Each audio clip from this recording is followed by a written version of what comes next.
এই পৃথিবীতে কেউ কাউকে জায়গা দেয় না, এই পৃথিবীতে এসে জায়গা করে নিতে হয়। চিৎকার দিয়ে বলো ঠিক কিনা? হুঙ্কার দিয়ে পৃথিবীবাসীকে জানিয়ে দিতে হয় আমি এসেছি। মায়ের পেট থেকে যখন আমরা বেরোই আমরা কি বলি?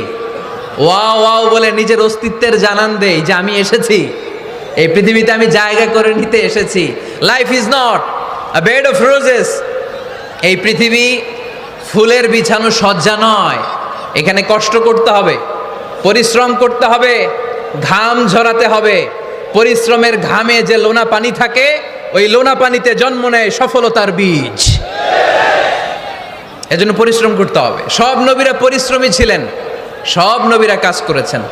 সূরা জুমার এই 10 নম্বর আয়াতে আল্লাহ তাআলা আমাদেরকে মোটিভেট করে শিখাতে চেয়েছেন যে স্বাবলম্বী হও, নিজের পায়ে দাঁড়াও, কাজের সময়ে কাজ, নামাজের সময়ে নামাজ। আজকে এই স্লোগানটা